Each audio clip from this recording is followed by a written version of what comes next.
Hi అండి, నేను మీ Chandrika. Welcome back to Ask Kitchen Wonders. ఇవాల్టి వీడియోలోని మన కిచెన్లోని టేస్టీగా బోటి కర్రీ రెసిపీని చూపించబోతున్నానండి. చాలా టేస్టీగా ఉంటుంది. థిక్ గ్రేవీతోని చాలా స్పైసీగా ఈ బోటి కర్రీని ఎలా చేసుకోవాలో చూద్దామా మరి. ఫస్ట్ దానికోసం మనం ముందుగా బోటీని అయితే మార్కెట్ నుంచి తెచ్చేసుకోవాలండి. తెచ్చుకొని నీట్గా మనం క్లీన్ చేసుకోవచ్చు. అలాగే లేకపోతే మార్కెట్లోనైనా మనకి క్లీన్ చేసి అమ్ముతారనమాట. ఇలా వాటిని వేడి నీళ్ళల్లో మనకి క్లీన్ చేసి ఇస్తారు. పొట్టు అంతా తీసేసి నీట్గా క్లీన్ చేసి ఇచ్చినా కూడా మనం క్లీన్ చేసుకోవాలండి. ఇప్పుడు దీంట్లోకి వేడి వేడి నీళ్లు పోసుకొని 2-3 సార్లు బాగా కడగాలండి. ఎందుకంటే నీసు వాసన ఏమైనా ఉంటే మనకి ఈ వేడి నీళ్ళలో చక్కగా ఆ నీసు వాసన రాకుండా ఉంటుందన్నమాట. వీలైతే ఒక నిమ్మ చెక్క పిండేసుకొని చక్కగా దీన్ని ఒక 5 నిమిషాలు వేడి నీళ్ళలో ఉంచి ఇలా చక్కగా పిండేసుకొని తీసుకోవాలన్నమాట. చూడండి, ఇక్కడ నేను చూపిస్తున్నాను. వాటర్ అంతా ఏం లేకుండా ఒక కుక్కర్లోకి మనం ఈ బోటి కర్రీని మొత్తం తీసుకోవాలి. వేడి నీళ్ళల్లో గట్టిగా పిండుతూ వాటర్ ఏమీ లేకుండా చూసుకొని ఈ బోటీని చక్కగా వేసుకోవాలండి దీంట్లోకి. చూడండి, నేను ఇక్కడ బోటీ మొత్తం కూడా ఒక సెట్ కింద తీసుకున్నాను. మొత్తం ఒకేసారి ఈ కర్రీలోకి యూస్ చేసేస్తున్నాను. ఇలా వేసుకుంటేనే మనకి బాగుంటుందన్నమాట. ఇలా గట్టిగా పిండేసిన తర్వాత ఎక్స్ట్రా వాటర్ ఉంటుంది కదా, ఆ వాటర్ని మొక్కలకు పోసుకోండి. ఇప్పుడు బోటీని మనం చూసుకున్నాం కదా, నీసు వాసన రాకుండా చక్కగా క్లీన్ చేసుకున్న తర్వాత దీంట్లోకి ఒక 1/2 టేబుల్ స్పూను పసుపు వేయండి. అలాగే 1 టేబుల్ స్పూన్ ఉప్పు వేయండి. అలాగే 2 బిర్యానీ ఆకులు ఇలా మజ్జికి తుంచి మరీ వేసుకోవాలి. ఇలా వేసిన తర్వాత దీంట్లోకి 1 గ్లాసు వాటర్ పోసుకోండి. వాటర్ పోసిన తర్వాత ఒక నిమ్మబద్ద చెక్కని ఇలా పిండేసుకోండి. నిమ్మ చెక్క పిండడం వల్ల మనకి ఇంకా ఏమైనా నీసు వాసన ఉంటే పోతుందన్నమాట. ఇప్పుడు టోటల్గా ఒకసారి బాగా కలిపేసి దీన్ని ఎంత వీలైతే అంత మెత్తగా ఉడికించుకోవాలి. కుక్కర్లోని మూత పెట్టి ఒక 10-15 విజిల్స్ అయినా రావాలండి.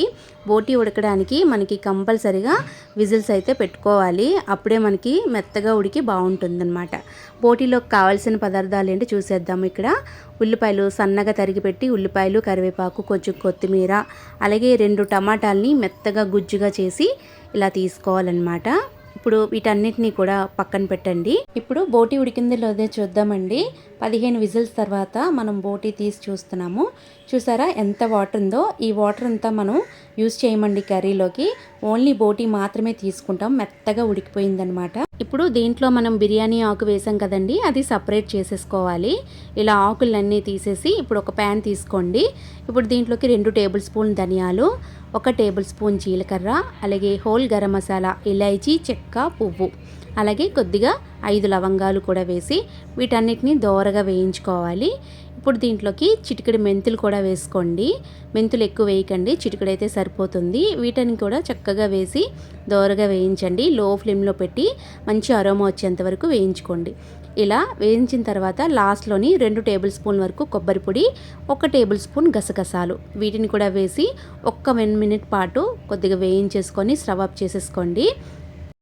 గసగసాలు, కొబ్బరి పొడి కొద్ది లాస్ట్లోనే వేయాలి, మాడిపోతే టేస్ట్ మారిపోతుంది. ఇప్పుడు బ్లెండర్ జార్ తీసుకోండి.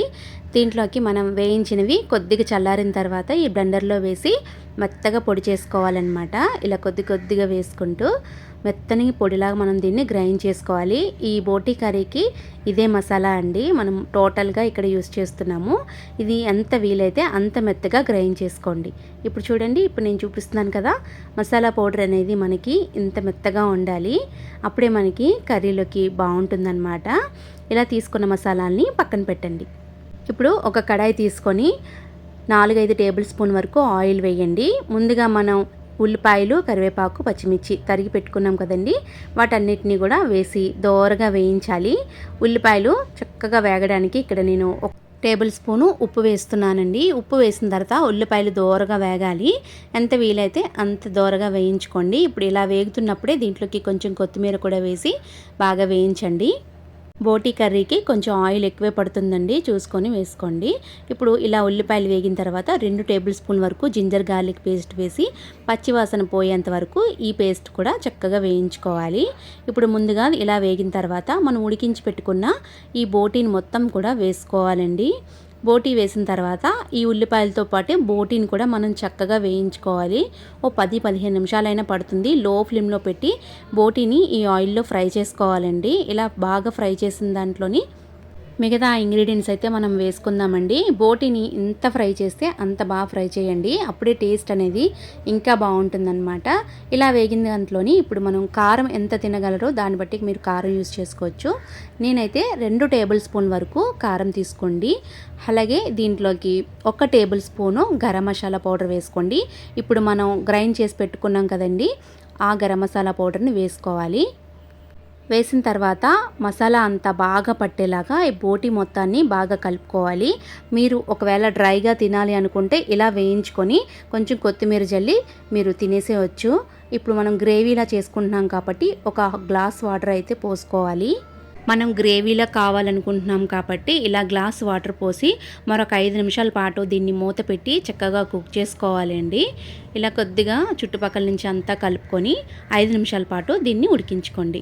ఇప్పుడు 5 నిమిషాల తర్వాత తీసి చూద్దాము. కొద్దిగా ఆయిల్ కొద్దిగా సపరేట్ అవుతుంది కదా, ఇలా ఒకసారి బాగా కలిపేసి మనం ముందుగా గ్రైండ్ చేసి పెట్టుకున్న టమాటా ప్యూరీని వేసుకోవాలి. ఈ టైంలోని టమాటా ప్యూరీ వేయడం వల్ల టేస్ట్ చాలా బాగుంటుందండి. టమాటా ప్యూరీ పచ్చి వాసన అంతా పోయి ఈ గ్రేవీలో బాగా కలిసిపోయి ఉడికేంత వరకు 10-15 నిమిషాలు టైం పడుతుందండి. మూత పెట్టి ఒక 10 నిమిషాల పాటు దీన్ని ఉడికించుకోవాలి. 10 నిమిషాల తర్వాత మూత తీసి చూద్దాం. టమాటా చక్కగా మగ్గిపోయి కర్రీలోకి బాగా కలిసిపోయిందండి. చూసుకోండి, ఇక్కడే మీరు గ్రేవీ ఎంత థిక్నెస్తో కావాలో దాన్ని బట్టి మనం ఉడికించుకోవాలి. ఇక్కడ నాకైతే కరెక్ట్గా సరిపోయింది. ఫైనల్గా మనం ఒక గుప్పెడంత కొత్తిమీర వేసుకొని గార్నిష్ చేసుకుంటే చాలా బాగుంటుందన్నమాట. ఒకసారి బాగా కలిపేసి స్టవ్ ఆఫ్ చేసేసేయండి. ఇక్కడే మీరు ఉప్పు కూడా చెక్ చేసుకోవాలి కొత్తిమీర వేసేటప్పుడే. నేనైతే కరెక్ట్గా వేసానండి. ఒక 5 నిమిషాలు పక్కన పెట్టి మనం ఈ కర్రీని సర్వ్ చేసుకుంటే సూపర్ యమ్మీగా ఉండే బోటీ కర్రీ అయితే రెడీ అయిపోయినట్టేనండి. చేసే విధానంలో చేస్తే బోటీ కర్రీ కూడా చాలా టేస్టీగా ఉంటుంది. ఒకసారి మీరు కూడా ట్రై చేయండి. రైస్లోకైనా చపాతీలోకైనా అలాగే పుల్కాలోకైనా దేనికైనా సూపర్గా సెట్ అవుతుంది. చాలా చాలా బాగుంటుంది. తినే కొద్దీ తినాలనిపిస్తుంది అనమాట, అంత బాగుంటుంది. ఒకసారి నేను చేసిన పద్ధతిలో బోటీ కర్రీని ఒకసారి ఇంట్లో వండి చూడండి, చాలా చాలా బాగుందని మీరే అంటారనమాట. అంత బాగుంటుంది. ట్రై చేసి మీకు ఎలా కుదిరిందో నాది కింద కామెంట్ సెక్షన్లో కామెంట్ కూడా చేయండి. మరిన్ని టేస్టీ అండ్ సింపుల్ రెసిపీస్ కోసం మన ఆస్క్ కిచెన్ వండర్స్ ఛానల్ని సబ్స్క్రైబ్ చేయండి. Thank you for all.